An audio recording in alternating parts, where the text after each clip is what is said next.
নিম্ন আদালতে একটা সেন্সিটিভ মার্ডার কেস বা যে কোনো মার্ডার কেসকে সেন্সিটিভ করা হয় মিডিয়াতে ব্যাপক প্রচারণার মাধ্যমে।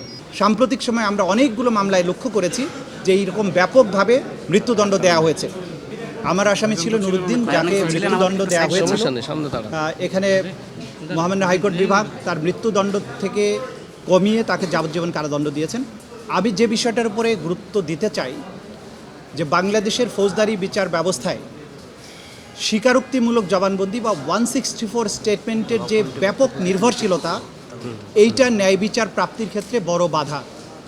আপনারা দেখেছেন গুমের মামলার ক্ষেত্রে আমরা যেটা বারবার বলেছি যে গুম এবং এক্সট্রা জুডিশিয়াল কিলিংয়ের ক্ষেত্রে যে আসামিকে গুম করে রাখার পরে জোর করে একটা 164 করিয়ে তাকে কোর্টে প্রডিউস করা হয়।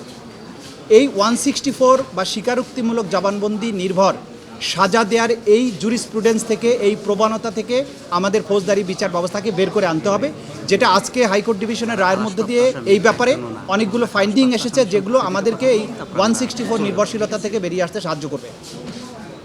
দ্বিতীয় কথা হচ্ছে যে নিম্ন আদালতে একটা সেন্সিটিভ মার্ডার কেস বা যে কোনো মার্ডার কেসকে সেন্সিটিভ করা হয় মিডিয়াতে ব্যাপক প্রচারণার মাধ্যমে, এবং যখনই এটা সেন্সিটাইজড হয়ে যায় তখনই বিচারকদের উপর একটা সাংঘাতিক রকমের মানসিক এবং সামাজিক চাপ তৈরি হয়, ফলে তারা গণহারে ফাঁসির রায় প্রদান করেন।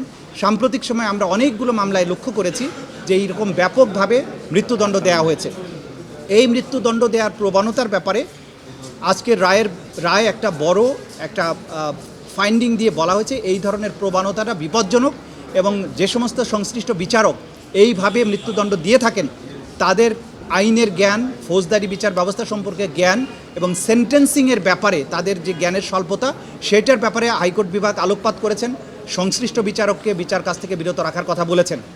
এইটা আমরা মনে করি এই ব্যাপারে ইনস্টিটিউশনাল গাইডলাইন থাকা উচিত, এবং আমাদের দেশে সেন্টেন্সিং বা যখন অপরাধ প্রমাণিত হলো তার সাজাটা কি হবে সেইটার ব্যাপারে কোনো আলাদা আর্গুমেন্টেশন হয় না।